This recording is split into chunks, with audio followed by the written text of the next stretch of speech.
I've Not a text seen. message. Go back to the snow. There's a different one. What's up, live stream crew? Are we live? Yeah, we're live. I'm Oh, trying to get I gotta the. mute us. Where's the background? Oh no. Oh no. Media assets. Here we go. Two hosts, Zach and Eric. Perfect. There we go. Look at us. We're professional podcasters. Wait, are we supposed to use it like this? What? No. Oh, I don't know. No, we're supposed to use it like That's that. good. I feel like this Printful thing, that you get like t-shirts and stuff off of. Yeah. It's kind of a waste of time. I've gotten F all from Printful, or what? I think I use Spreadshirt. Whatever. I think I think I've had like 10 orders or something like that. But you make like $4 on a shirt? So little money. It's like not even worth your time. Yeah. I mean, granted, I don't push it hard, but me too. Yeah. See, I like your design. Oh, why I'm recording a voice message. Whoops. Oh. I like your design though. Yeah, I liked it too. But that's a good one.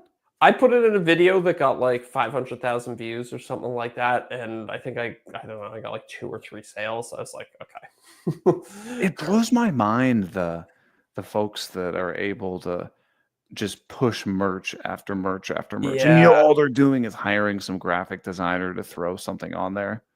I think part of it, it's kind of like doing plans where I think if you kind of, for lack of a better term, train your audience to expect, like, you do new merch drops, like, oh, cool, new t-shirts. If you're like plugging it constantly, I think it kind of builds on itself. But I don't know. It's not where my passion is. I feel you.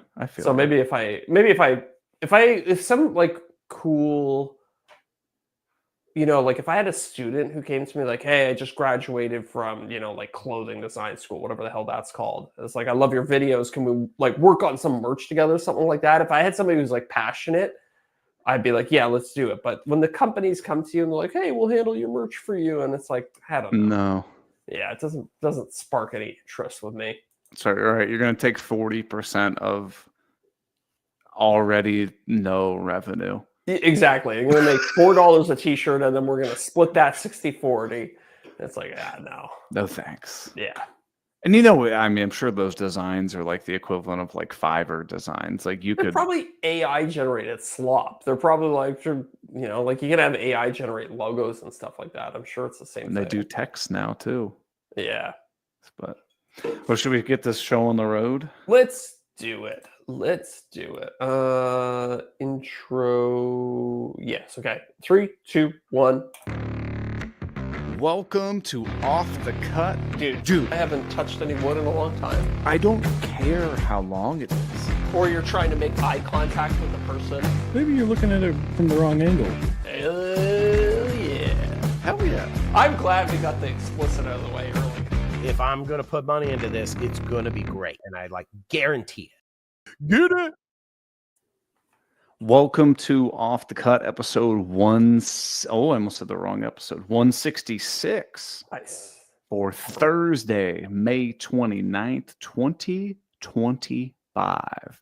Woo. And although Deric isn't here right now, we think he's joining later. I'm not sure. He might be running late. He might have forgot. Something might have come up. We don't know. It's all good. The one thing we can count on, though, Zach, is that KM Tools is still the sponsor of this podcast. That's right. Hey, I spent this entire week shooting with Mark from Remarkable Woodworks on site, doing some fun stuff. But I was on a job site with a bunch of other people. I whipped out the bourbon blade to cut. We got a bunch of wood dropped off at the site. It was all strapped together with those plastic straps. So I whipped out my bourbon blade, cut through it.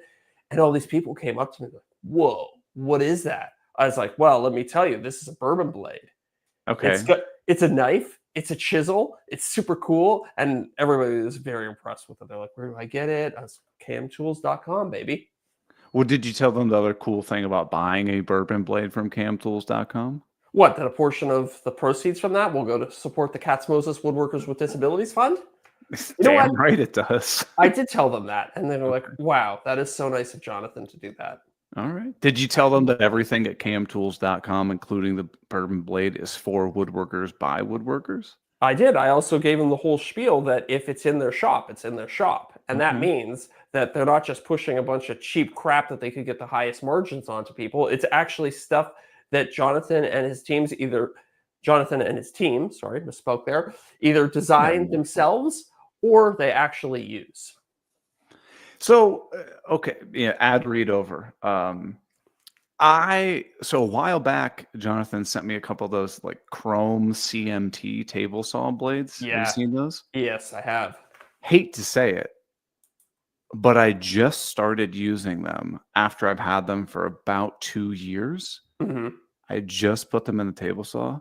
Dude, they're really nice. Yeah. Have you checked them out yet? I haven't tried one yet, but I've heard nothing but good things. And they're cheap too. I know. It just goes to show you don't always have to buy the most expensive thing to get good performance. No. There are still bargains to be had out there, people. Oh, wait. The last thing I had to say is if you want to bargain, if you want to get $50 off any order at camtools.com, if you just go over to patreon.com/offthecut podcast, sign up for any tier level, you might win a gift card that Jonathan gives away every single month.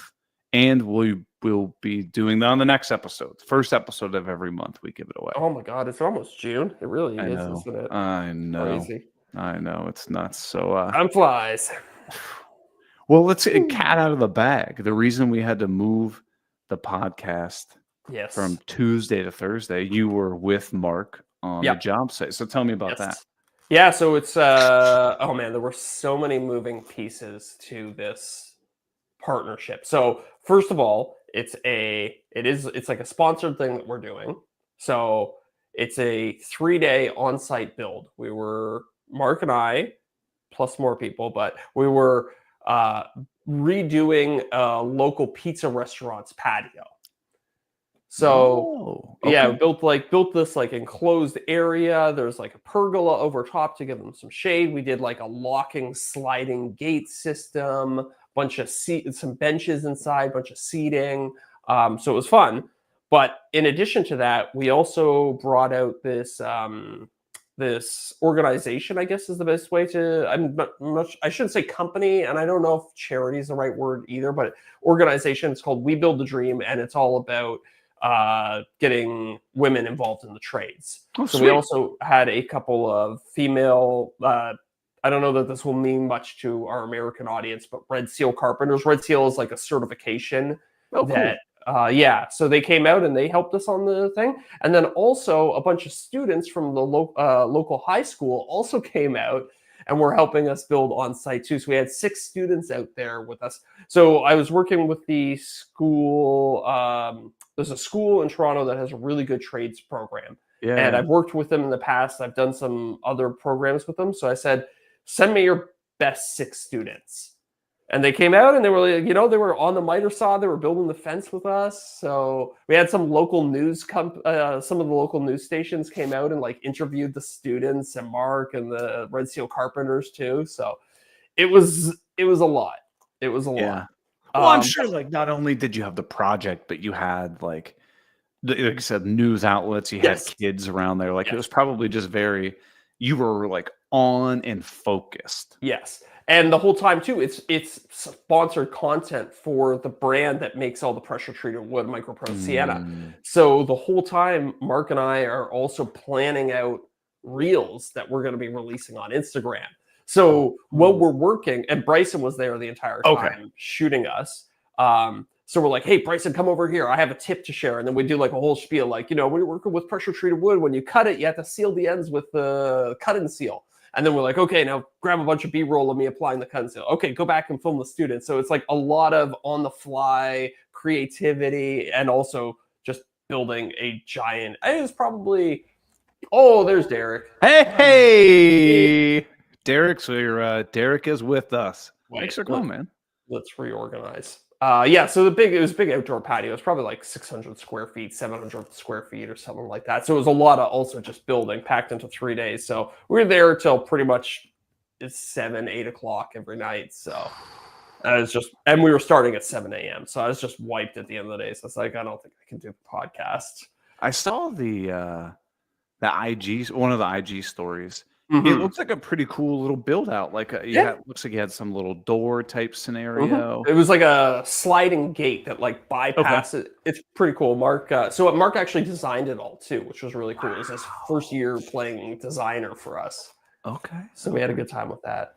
Now, were you really nervous when you had like the high school kids show up? Are you like, okay, this could go horribly wrong really fast? Well, having the high school kids there was interesting because we were kind of thinking when the kids are there, nothing's going to happen. Like we were basically like productivity is going to grind to a halt and we're just going to kind of we had 3 stations set up. We had like one station where like here you can you grab the nail gun, you install some fence boards. We had another one where they were like painting that we were building out this like kind of like a nice it's a garbage box essentially. It's where you when you're done at the restaurant, you drop your tray off there. So we had a kind of thing there where they were set up and painting it, and then we were also what else? Oh, and we were building a bench too. So there was like kind of 3 stations they could go to, and we were like, we're gonna spend all of our time just kind of talking to the kids through it. Maybe they'll fire a few nails, and that'll be kind of it. But the kids learned so quick. We like explained it to them, and then they're like, okay, yeah, we get it. And then they just built the rest of the fence. That's it. But like, that's super impressive. I was the generational thing, or it's just because those kids that showed up actually wanted to be there. I think that's a big part of it. They came from a really good program. Again, Westview Centennial here in Toronto. I cannot say enough good things about their trades program. I think they came in with more experience than we were expecting. And they just took to it really quickly. But it was fun. Like they were on the miter saw. We had them using the nail guns. What else do we have? We given them impact guns. They were helping on the table saw, though it was a little bit apprehensive. It was one of those like rickety job site table saws. I was like, I don't know if I want you guys using Probably had no riving knife. There was no fence. You're freehanding everything. Exactly. I was like, you guys just kind of watch me cut this piece of wood on the table saw. But that's cool though, and that was a lot of fun. See, I was afraid you're going to be like, yeah, we just made the kids sand everything. I mean, dude, honestly, the idea did cross my mind. We have the fence board station, we have the bench station, and then we also have a bunch of picnic tables that could just be painted if they want. But then we thought maybe they might get overwhelmed or they might not feel comfortable using some of the power tools. So we had like backup stuff that was kind of a little bit more boring and safe. But no, man, they went right for it. They went right to it. I'm so jealous that when I was in high school that I didn't take advantage of all like the trade stuff that was offered to me. My school didn't even offer it. It was not an option. Deric, you said you had those things offered to you?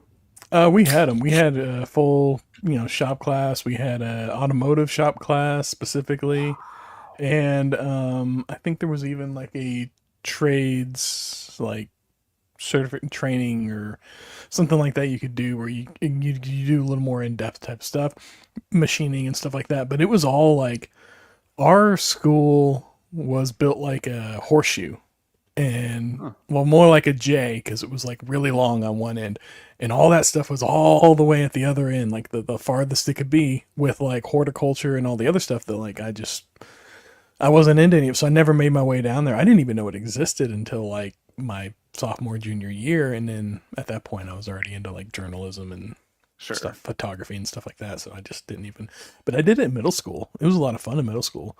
We made little get like little pieces of plastic and we trim them down to about 3 inches, take them over to the little heating element, bend up the corners on them and add a little sandpaper to the top of it and make little fingerboards, little skateboards for your fingers. Cool.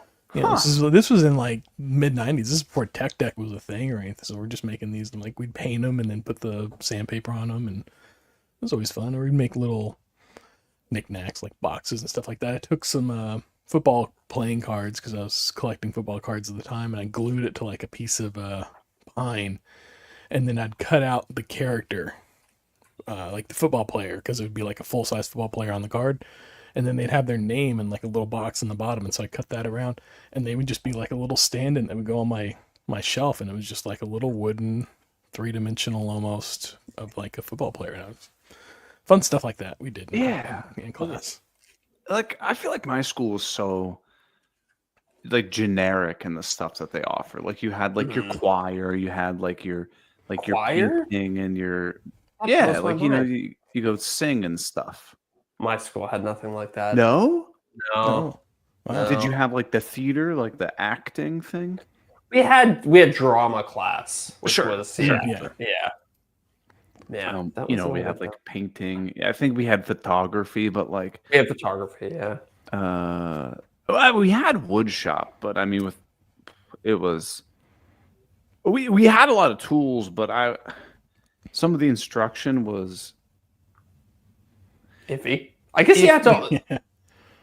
You have to have a teacher who kind of knows what they're doing too, right? Yeah. Like you can't just take just somebody who went to like teacher college and be like, "Hey, you're the wood shop teacher now." Oh yeah, yeah. I want to say in our wood shop in middle school, it was like Lord of the Flies. Like he was just like sat up on his desk and was like, "Y'all go do whatever you want to do," and we would just be in the back. Like there were some kids just back there like wailing on each other with 2x4s and having a good time, while some of us are over here like working away. I cut my finger several times on like the little it's not a jigsaw. What's the one? A little scroll saw thing? Scroll saw, yeah. Like the blade would break because I'd put too much force on it and it would jam my finger. I did that several times. Yeah. And he just have like a thing of like a little first aid kit up at the front. He's like, yeah, just throw a Band-Aid on. You'll be fine. Yeah. I feel like at a certain point, schools got worried about liability and they're like, we can't have power tools around kids. I think so. People got soft. Yeah, but I feel like, that's what makes you tough. It makes you respect the tool. Yeah. Right? You gotta get your fingers off, and then you'd be like, "Oh, I gotta do better again." That's got to be a prerequisite for a shop teacher, right there. They can't have all 10 fingers. They got to be missing a finger or a toe. You need to steer the kids straight with your missing fingers, right? We had this. I remember in our shop class, we had this pair of like safety glasses on the wall with like a nail like halfway through it or something like that. And it always made me think, did that actually happen? Or did somebody just drive a nail through those safety glasses just to prove a point? I think probably the latter. That's what I was thinking too. But I tell you, it scared you though. You put those glasses on. Totally. You think that's the same person that's going around on Instagram and posting all the videos of like the blades off of the grinders coming off? And that's what I was going to say. Embedding? Yeah. That to me is so much scarier than the nail through the glasses for some reason. Have you ever had that happen with a cutoff disc? No, I've never had one shatter on me before. The only way, and I don't do tons of metal work, so the only way I can imagine it happens is if you're like mid cut and then you like tilt the angle grinder. You're like almost like you're prying it, right? Yeah, I mean, also I could see it happening if you like put too much pressure. Those cutoff discs are like wafer thin. Like if you held one up and shook it in front of you, I'm pretty sure it would like wobble back and forth. Yeah. So. Deric, you've never had one blow up either? No, but I haven't used one.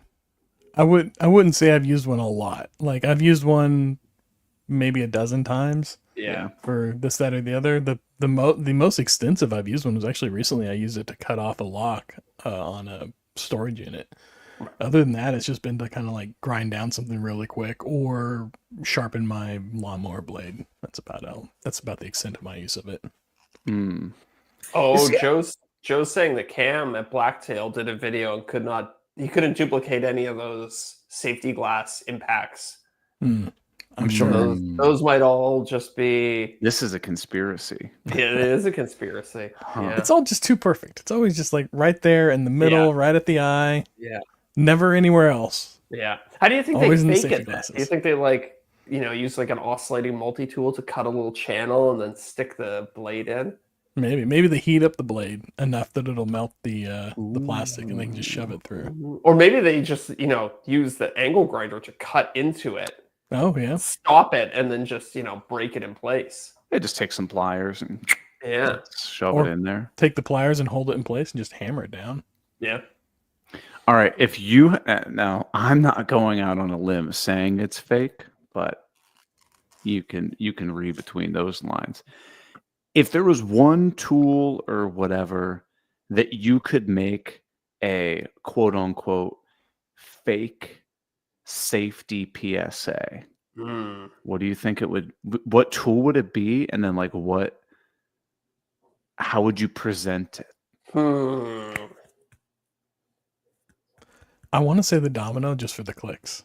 No. We're not worried about. This is going to be like in a high school wood shop or something. Oh, okay. I think. Okay, here's what I would do: router, but it's like tangled up in somebody's hair.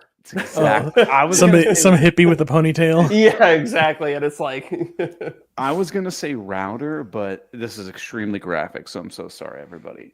It's gonna be a picture of somebody like holding a router, and it looks like it just climbed up their whole arm, and like a huge track of skin or whatever had been like ripped off. Dude, routers are terrifying. Can we do video, not image? I mean, it's 2025, sure. It's got to be the guy at the router table feeding something through, and then all of a sudden his shirt just disappears. Yeah. Goes right into the router. Yeah.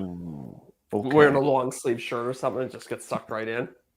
There's a great motorcycle PSA about like somebody riding in a pair of like Converse and jeans, and it's like super close slow-mo footage of a person crashing and the shoe just like dissolving against the pavement, and then the jeans just dissolving against the pavement, and then you see their skin going. Yeah. And it's real footage? I don't think so. It's Allegedly. I think it's a little too perfect. I think it's CG. They lined up that slow-mo cam a little too perfectly. Yeah. Now, as somebody who rides motorcycles, Zach, does leather actually prevent injuries on motorcycles? Oh, for sure. The right kind of leather. There's like motorcycle leather that's like a lot of the time, like a motorcycle jacket that's leather will be like a layer of leather and then a layer of hard plastic just beneath like and then another layer of leather. So it's like a multi-layered system. But there's a lot of leather motorcycle jackets out there that offer zero protection too. They just kind of look cool. That's half the battle. Like what is it, that woven Kevlar? Would that be effective at road rash prevention? I don't know. It's a good question. I would imagine there's probably there's definitely a lot of different materials. There's not just the leather. There's a lot of synthetic ones as well. What about chainmail armor? There you go. Yeah, you could definitely. It probably breathes better. That's what I say. It breathes really well. Can you imagine somebody driving down the interstate with a full chainmail armor suit on a motorcycle? Oh my god! And then they're jousting. I wonder if that would be safe. It might get like really hot. You might throw a lot of sparks if you fell. I don't know. Yeah. Well, so getting back to these kids in this build. Yeah. Okay. We got way off topic. Were there any tools that like a kid like asked to use, and you and Mark and the rest of the folks there were like, no? There was, well, right away, one kid was like, can I use the miter saw? And it was like a big 12-inch miter saw. Oh. So I was like, yeah, okay, like under my supervision. And obviously their teacher was there too. So I checked with him first. I was like, it's okay if they use it under my supervision. And yeah, we like set up. I was like, make sure you keep left hand goes here, right hand goes on the trigger. Make sure you start the blade, not touching the wood. Your piece of wood has to be against the fence with a little bit of pressure, not too much. And like, went through like the whole thing with them. I showed them a couple demos and then took it slow. But, these are 16, 17-year-old kids. I think they're at the point in their life when they can handle stuff like that. Right. Yeah. Now, did you have to do the thing where you're like, okay, then the blade goes all the way down and you have to wait for the blade to stop, and you're like, I know this is right, but it's infuriating to wait for. Oh, I sure did. Because as soon as those kids left, it's just like, chop, bang it up, bang, bang, bang, bang, super quick on the cuts.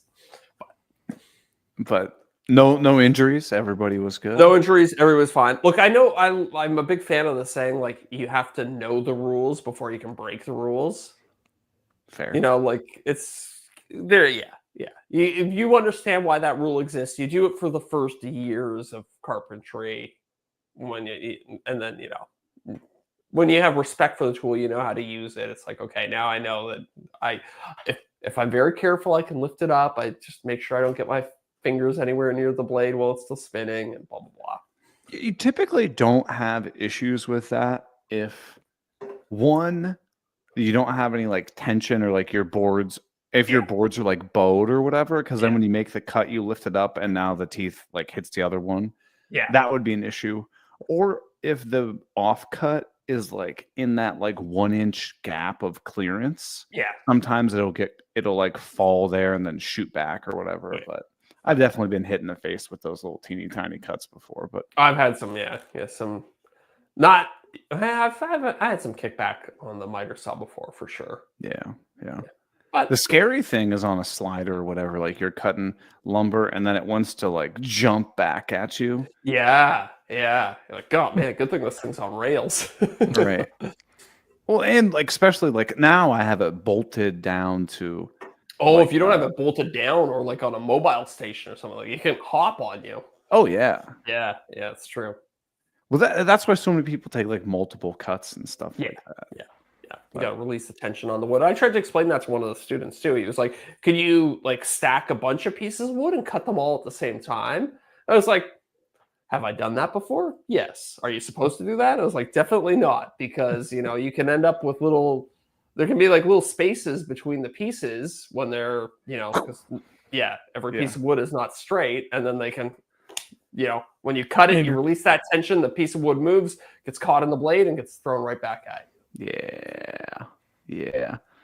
I'm guilty of that because like, when you have like, I don't know, you rip a board or whatever, you have a long strip or something, and you're like, well, I can't break this just like break it over my hand. I'm like, I'm just gonna go chop at the miter saw so that I can throw it in the scrap bin or the burn pile. But it's just like, I'm not going to do that all the time. I'm going to chop it in half and stack those two and then stack those two. And now it's way faster. But have I gotten kickback doing that? Oh, absolutely. That's actually doing exactly what you're describing is probably some of the worst kickback I've ever had. Yeah. That's why I've done it. Go ahead, Deric. I was gonna say I've cut multiple pieces on the miter saw, but only like ones that are, say I'm doing the casework on something and they're already finished. They're not finished. They're planed and they're all squared off to each other or to themselves, I guess. Then I'll stack those, and sometimes I'll tape them like 4 or 5 of them, maybe 8 of them together. Yeah. Tape them together so they're all aligned, and then I can cut the ends so that they're all the exact same length whenever they're like more than 30 inches, more than I could fit onto like my table saw or something to get repeatable, accurate, same exact length cuts.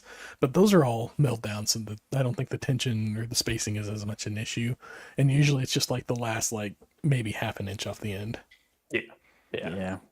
I mean, we all do stupid stuff.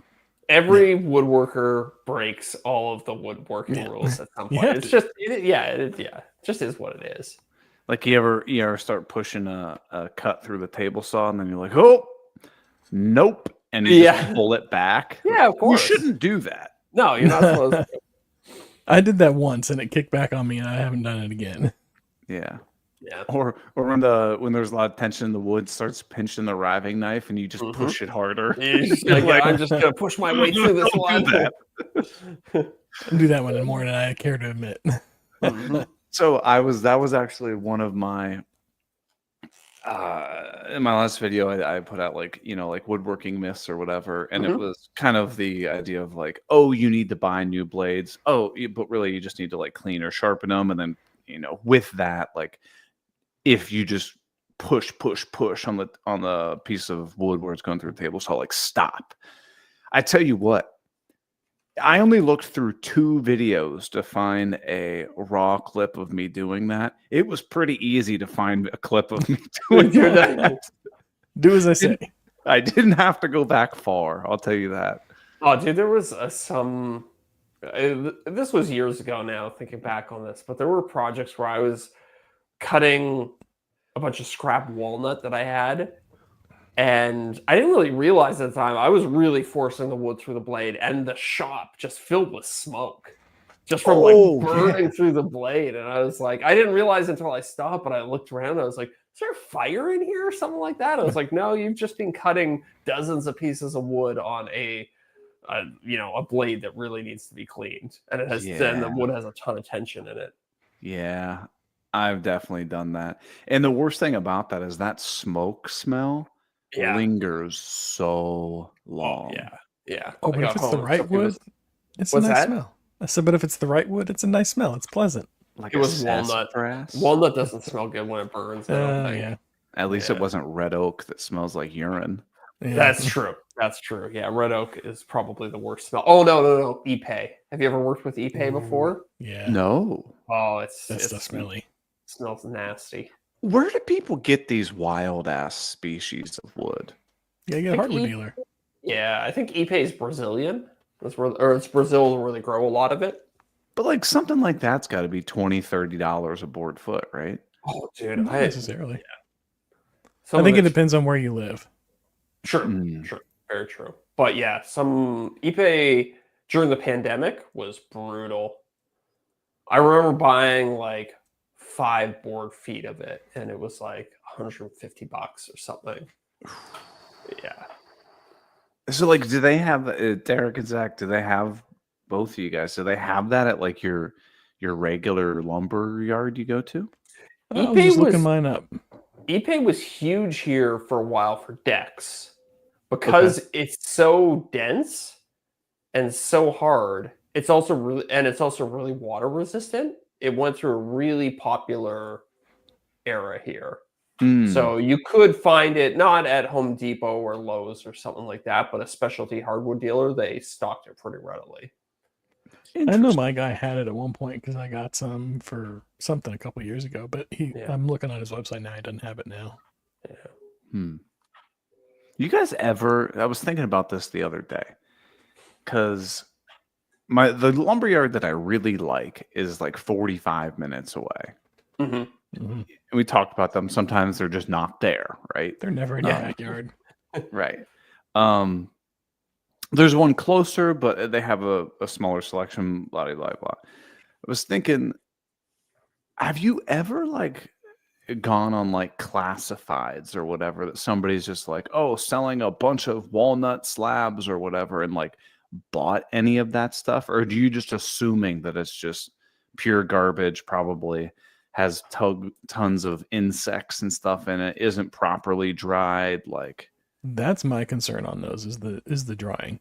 Like I know whenever I go to my guy, I know what to expect. It's like going to Walmart or Target, you know what you're gonna get. And so whenever I see those things online, I'm like, I don't know like what their drying process is. Like, is this something that this guy just cut down and milled up or what? Yeah, it's like a walnut slab, and it's like $1.75 a board foot. I'm like, yeah, and I don't have a need for a slab either. But you can get the quarter sawn and rift sawn wood out of it. Yeah, just chop out the middle. I might take a gamble on it if the price was right, because it's one of those things where I could see, think about like an old guy or something like that. He's got a bunch of hardwood cluttering up his garage. Maybe he bought it with the intention to make some project and then never got around to using it. It's one of those things that has very little value on the secondary market. So I could see somebody being like, this whole pile of wood, come take it for $50, whatever. I don't care. I just need it out of my garage. And he probably bought it from a hardwood dealer, 10 years ago. So it's probably relatively good. That's true. That's true. I have seen some of those where they're like, here's a pile of wood and they've got pictures of it. Come and get it. It's like $50 or $100 or whatever. But it's always like 6 to 12 inch little like offcuts. It's never anything useful. Yeah. That's a Turner's dream right there. I suppose, yeah. True. I'm not at that stage of life yet. No. Somebody was asking me, my buddy was like, would you ever want to get a lathe for the shop? I was like, no. Not really. So it has very little appeal to me. Almost no appeal. And then there's like a whole nother set of tools you gotta get for a lathe too. Yeah, I know, right? And like, if you want to, you could do pens. You don't need that much space to do pens. But you want to do anything like a table leg, like that's a big machine. But be honest. Have you ever looked at a turned table leg and gone, damn, that's what I need on my project? That's the thing. It's like, I was trying to explain it to him. It's like, best case scenario, you're making table legs. And that doesn't excite me at all. No. If there was something really cool you could make, I mean, I guess there's like, I don't know. The only thing I've ever seen that I've been like, that would be kind of fun to do, is I've seen people make like koozies out of wood, right? Turn those, and I'm like, oh, that's kind of cool. But other than that, yeah. But like, how many of those would you want to make there? Exactly. Yeah. I'd want to make like 1 or 2, and it's a weird thing because it's like I don't want to go buy one of those. Yeah, I'd like to make it. Yeah. If I go to buy it, I probably don't care to use it. Yeah. I would just like to make it for the sake of making it. But then if you made it, would you use it? Then I would use it because I made it. Because I made it, yeah. That's fair. I wonder if there's somewhere where you could rent a lathe for a couple of days, make your beer koozie, and then send it back. I imagine if I went to like, you hear about like places like Maker Camp where you go there and they've got like things set up and they show you different stuff. I could probably go there and knock out something like that, some dream project, or like some metalwork project or something like that. Forge a knife or whatever. Yeah, forging a knife sounds cool to me. I'd be much more inclined to forge a knife than to turn a table leg. Yeah, I would get into metalworking all day, every day before I'd get into doing a lathe. It's just the mixing of metalwork and woodwork in my shop is a little makes me nervous. Suspect. With the sparks and the sawdust don't seem to want to mix well. Yeah. So Zach, as somebody who's done like a decent amount of metal work and welding and stuff, do you get like those little teeny tiny, like for lack of better words, like metal sawdust shavings just everywhere? Yeah. And can you suck that up in like a dust collector? I do. I don't know if it's like... Should you? No one knows. Yeah. I'm not sure if you're supposed to do it. So this is a tool I actually have for job sites, but it's basically just a giant magnet on wheels. And I used to use it around job sites. Like you build a whole house for somebody and, you're doing decks, you're doing siding, all this stuff. Invariably, there's going to be a bunch of screws that fall on the ground. And that's a bad look if you leave a bunch of screws in somebody's yard after you're done a major reno. So I used to go around with this giant magnet at the end of the job, and it would ping, ping, ping, ping, ping, ping, and it would like suck up all the screws off the ground. Now, be honest. Did you then just throw all those screws out, or did you be like, "Oh, this is 1.25 inches. This is 2.5"? Right into the garbage. Oh yeah. Because also chances are, if it's on the ground, it's one that you take out of your pouch. You go to like put in a sheet of drywall. You're like, "Oh, this screw's bad," and you just throw it behind you. Go reach for the next ones. It's stuff like that, right? So when you were building houses and stuff like that, how large of containers of screws were you buying? Were you buying like a 50-pound thing of screws? Yeah, whatever the ones that's like a box of shoes. Yeah, kind of like bigger than that. Like it's probably like they come in like a plastic tub, by 10 inches by 10 inches. Okay. Something like that. Like a soccer ball size. Soccer ball, but a box, obviously. Yeah. I love how they rate them in terms of poundage. You're like, well, how many screws are in there? And they're like, no. Oh, that's funny because the ones I bought were usually, they would do it in like thousands of screws. It'd be like, and depending on the length of the screw, you would get different amounts in the same size box. No, they're doing it by weight, but they're guessing on the quantity. They're like, nobody's gonna sit here and count out 1,000 of these. True. You should take it home and just count them out and be like, bring it back. And this is too short. Yeah. They need to do an exchange. The going back to that build that we were working on the last couple of days, the company that makes the wood also has their own screws, and they're the Torx screws. Oh yeah. And I was just struck by how much better Torx is than any other. I had we built the entire thing. I had like no cam outs, no strip bits, no strip screws by the end of it. There's just I don't get Phillips head anymore. Unless I absolutely have to. I do not get them anymore.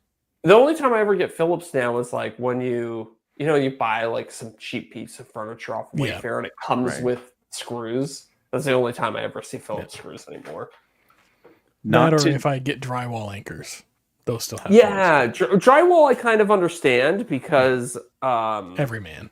Yeah, they're easier to fill too. Like the very narrow head of the Phillips, you can fill it with plaster if you're gonna fill a hole. I've seen some of the drywall ones that actually it'll be a Phillips with like a square Robertson inside of it now. Really? Interesting. Yeah. So you can do both. I feel like it does both of them lackluster, though. Yeah, definitely. You're definitely giving up a little bit of performance, I guess, to have that extra versatility. Hey, not to derail this, but Deric brought up Wayfair. One of you guys brought up Wayfair. Yeah. Wayfair is crap furniture, but I feel like Wayfair is like gambling. I keep hearing these stories of people being like, I got the best thing off Wayfair, but anything I've ordered off Wayfair has been complete and utter garbage. It's just North American Temu, right? It's somehow it's worse Temu. It's somehow they went to an IKEA store and they were like, we can do worse than this. And we'll just sell it exclusively online. It's the shopping equivalent of the guy that says, I can do it for cheaper. Oh, yeah. 100%. But so like it's not a bad place if you're just trying to get very quick design ideas of like, okay, I want a coffee table. Here's a bajillion different design. Okay, like that leg, like the top, like this. Like, I'm not going to order any of this. Yeah. But I'm going to make my own design. Well, we were looking for a lamp for the house. And we found one on Wayfair. We're like, we like that. And I'm like, I don't even know if I can give Wayfair my debit card info. I don't trust this website. Yeah. Right? There's something off feeling about the site. It does not inspire confidence. Let's just put it that way. Well said. Yeah. So I'm like Googling like, hey, is Wayfair legit, right? And blah blah blah. And I come across this like some Reddit, gold of the internet kind of posts. And they're like, if you use Wayfair, right click on the photo and then search with Google Lens. Now, I'm familiar with Google Lens, but I have to say it's something that I don't use enough. Yeah. Hear me out. This was a $250 lamp. I was like, okay, yeah, sure, whatever. Google Lensed it, found it the exact same thing at Home Depot for $120. Really? Oh, Home Depot will take anything back if you don't like it. Yeah. I'm literally just doing it right now. Okay. So did you like search something on Wayfair or whatever? I searched something on Wayfair. Yeah. Okay. So found it on Wayfair, $400. It's available at Lowe's for $360. Sure. Okay. $40 savings, and all you did was Google Lens it. Wouldn't you rather buy it from Lowe's? 100%. I would so much rather buy it from like a real store with a real reputation where I can actually return it if I have a problem. Oh, look, it's also on Home Depot. Let's see. How much is it on Home Depot? You gotta get them to fight now. Oh, it's actually more expensive on Home Depot. So this is bad. It's $620 on Home Depot. Oh, Jesus. Yeah. But I mean, my day job, I'm very familiar with a lot of the furniture world. Sorry, everybody. Most furniture companies, it's just like the crap you buy on Amazon where it's like white labeled. They just basically go to a furniture builder and then they go, yeah, I'll take that design. And then they basically just put it in a different box. Yeah. But it's the same piece of furniture. Yeah. Take slightly different photographs, change the name on it, but yeah, I've been through Now, this. what if I went to a slightly more upscale website? Like, let's see, if I go to, that's a Canadian one. What's it, like Crate and Barrel? You guys got Crate and Barrel? Yeah, we got Crate and Barrel. Okay, so let me see. Can I Google Lens a Crate and Barrel? Let's see. Oh, if they're resellers out there. I wonder if is Crate and Barrel doing the same thing? Okay, so this is a bookcase that is $2,500. Let me just get a Google. Okay, here's Google. Search with Google Lens. Yeah,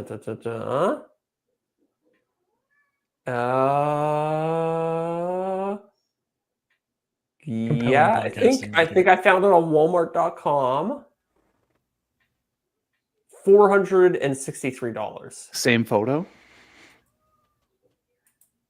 Oh, no, it's a dupe. It is slightly different, but still a good example, right? Yeah, if you're like, I don't care if it's the exact Crate and Barrel manufacturer, but I want like that design. Yeah, I'm looking. It's pretty cool. Because I've also found it when I'm working on a hall table, right? I found a couple of designs. I'm like, oh, those are kind of interesting. Obviously, going to take my own spin on it and just take them for inspiration. But I found you can use Google Lens to show you other designs that are very similar to that one. Mm-hmm. It's almost like you're like searching Google with that image. Like, show me things that are like this. It's been extremely helpful. I gotta start using this Google Lens thing more often. This is great. It's been around for at least 5 years. It's one of those things you just take for granted. You forget about it. Yeah. Now, to give the devil its due. Okay, so same bookcase in a different color. I found it on Crate and Barrel, $2,500. Found the exact same one on Wayfair for $1,100. Ooh, does it say who's like the manufacturer or whatever? It says by Hoku Design, but doesn't. That's just the. Yeah, that's like a Temu brand. Yeah, sounds like a fly-by-night operation to me. Oh, but the reason I bring this up, great for inspiration. Also great if you're looking for like tools or whatever. Like, here's the drill or whatever. Just search the internet, find it. Have you ever used it? You ever go on like Airbnb and you're like, this is the place I want to book? Oh, no. Use Google Lens on Airbnb, because a lot of the time, though, that same property is listed on like VRBO or like local rental company or whatever. And is there any price difference? Like, not every time. Okay. But I have seen like a 20% savings on some places before. I mean, some places that can be pretty significant. From talking with my mom, who runs a bread and breakfast, whenever they list across all those sites, often there's a something in the contract that states that they have to list it at the same price everywhere. So if you're getting a discount on one of those sites, it's because that site is eating the cost of out of their percentage or whatever. Sure. But let's also, I wonder how much enforcement of a policy there really is like that. Apparently they can be pretty aggressive, but okay. That's just from what I've heard. I'm literally trying to Google. You just do some random Airbnb spot or whatever. Yeah, because they're not going to take different photos for every listing. Of course. They probably hire a professional photographer to come in once, do some nice photos, and then use them everywhere. Look, Joe's wife says she says his wife uses Google Lens when they go to flea markets, check to see if something's worth buying. That's a good idea. Okay. I like that. My friend is big into, I think I've probably talked about it on the show before. He makes like costumes for TV shows and movies. And one of his side hustles is that he goes to Comic-Con every year and he sets up a booth where he like sells custom sculptures that he makes. And the number of people who go to this thing and just buy cheap crap off Temu and AliExpress and stuff like that, and then resell it for 10x at the like the flea market area is insane. It's such a hustle. I've seen a lot of that. Like, it's still like in like the little boxes or in the little plastic bags or whatever, and you're just like, this is just garbage. What are you doing? Yeah, I think I'd be very hesitant to buy anything at a flea market these days. I think there's a lot of people just hustling cheap crap that they got online. Yeah. I have a confession. I've never been to a flea market. Oh, really? Since I was a little kid. I feel like this is what I need to do this weekend. Yeah. There's probably like most areas have like a first Monday or a first Sunday thing or Saturday thing. Usually like the first weekend of the month, they'll have like the big one, or the second weekend of the month, they'll have like the big one in your area, wherever it happens to be. And it's just like usually like everybody comes together like once a month. Interesting. And we'll do a fairly large one. We have one here. It's called Canton, and they do it. I think it's like first Saturday of the month or something like that. And that's like their big push on it. And it's pretty fun. It's huge here. Like there's like acres of stuff. Like there are, I think the last time we went there were like 9 different like large barns where you could set up vending in, and you could just walk through and check out all these little vendors, and then you go outside and there's even more of them, and it's just like we never cover all of it. There's so much to do. But, can you haggle at a flea market? Yeah, like we got some what are they, like old window panes that were taken out of an old house. They still had like chipped off paint and everything. And they wanted, I think, like $5 for them.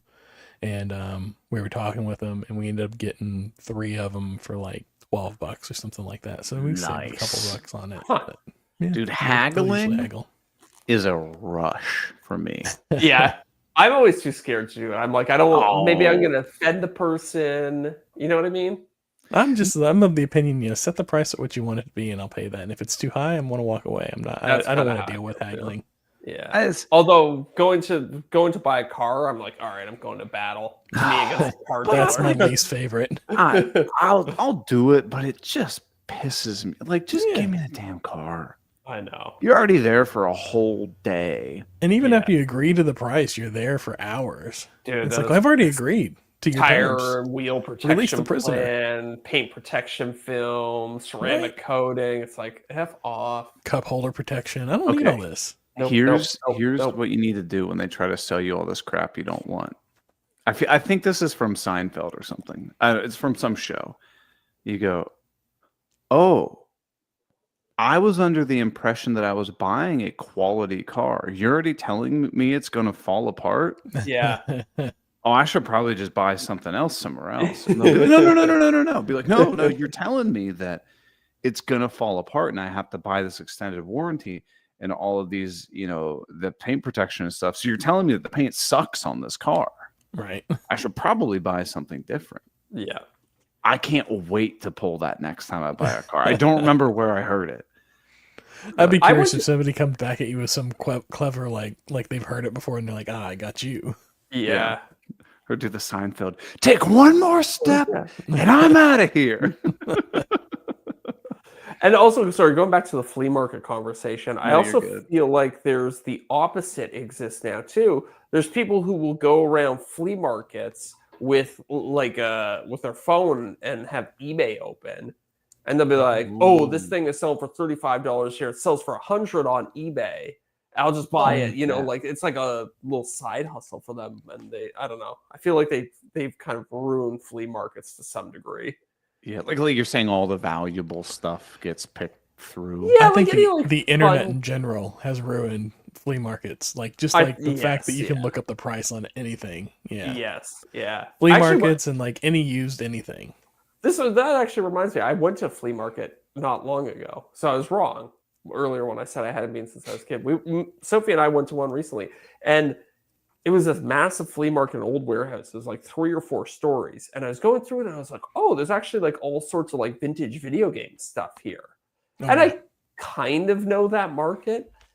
And I was going through it and I was like, these prices are actually like really high compared to everything else that I've been seeing, because when I do the game console videos, I like search on Facebook Marketplace to find old consoles and stuff like that. Right. So I was looking at all these prices. I was like, this is like way above market pricing for all this stuff. So yeah, again, I think the internet kind of ruins it. Then before they list anything, they're like, okay, well, we'll just see what it's selling for on eBay, add 25% and call it a day. But have you ever listed something on eBay? It is mind-numbing. Yeah. I've never sold anything on eBay, or at least not in a long, long time. Like, I'm a local guy. I do the Facebook Marketplace if I need to sell anything. Just because you want to meet all your fans and so on. Yeah, exactly. It's the only place I ever get recognized, man. Come on, give me that. You got to take all these consoles that you're making to a flea market and and like you got to wear a trench coat and like go up and like people and be like, hey man, you want to see this console that's it's a developer model. Yeah, it's a developer. It's a little hot right now. Yeah. Check it out. I'll give you a good deal on it. Like, does it work? Laws. And you're like, yeah, it's got every game on it. What's your name? My name is Jason Bent. Don't tell anybody. I bet you could find someone there that would be unbelievably interested in those. Oh, probably. But you're just worried about the legality of it. I totally get it. Yeah. Oh, that's where they're selling all those like $20 import ones that do like a 5,001 games or whatever. I bet there's that they probably bought off of Temu. Yeah, 100%, exactly. Yeah, exactly. I'm gonna double back on us here. We were talking about Please. when you got into the Wayfair and about Google image search and how Mhm. it's kind of something that we take for granted. What's something maybe in your shop that you realize that maybe you take for granted as a being a thing? Like it just kind of Ooh. reminded me of like the chuck on my drill, like being able to just by hand unchuck it and slot in a new bit. My Yeah. first drill, it had the key, and I actually had to I like know. turn it and then That's tighten it down with psychopath the key. status. Yeah, but now like Oh. the keyless chuck, I mean, I just take that for granted. Don't even think about it anymore. Oh, that's a really hard question to ask, because to take something for granted, you have to not realize that you're taking it for granted, right? Yeah, that's true. The You only realize magnetic that. thing on the side of like the drill by the battery where you can store the extra bits. Ooh, yeah, that's a good one. Oh, okay. I'll one up you. One I realized the other day, the just the little simple metal U-shaped hook that you get on the side of some drills and some impact guns Oh, yeah. that allows you to just clip it quickly onto your belt. I like that one. See, my problem. I hear you. I hear you. My problem is 99% of the time I'm wearing gym shorts because I'm going to go to the gym sometime later today. And if I put that on my gym shorts, my pants would be around my ankles in a second. See, this is also because that is really for that's for somebody who's wearing like a tool bag. You like clip it to your tool bag, not to your actual belt usually. Right. Yeah. Ever seen the like gun holster thing that you put on your tool belt for your drill? Yes. I like that one. Yeah. It's funny working with Mark. He has like a tool belt or tool bag that's like overalls too. So he's even got like a speed square strapped to his chest, pencil holder over here. He's like really kitted out when you work with him. It's great. It's like super efficient to be that way. Now, do you still have like your tool pouch and stuff from your home building days? Oh yeah, 100%. I was using it today. Now, did you do like a full custom one where you're like, man, if my hammer's actually on the front, that'd be better. Or do you just pick one off the shelf and you're like, that'll work? I pick one off the shelf, but I have like this pocket is for screws. This pocket's for pencils. This one's for I keep my extra bits here. On my right hip, I have my drill. On my left hip, I have my hammer, and I have it set up the way I want it. That makes sense. Yeah. I'm trying to think, are there any other tools I take for granted? Okay, here then maybe this doesn't count. The fact that my saw blades are actually flat. You know what I mean? Flat top blades as opposed to the angle. No. I'm just gonna say they don't go whoa, wobble like. She got good blades now. You just have a decent manufacturing. Yeah.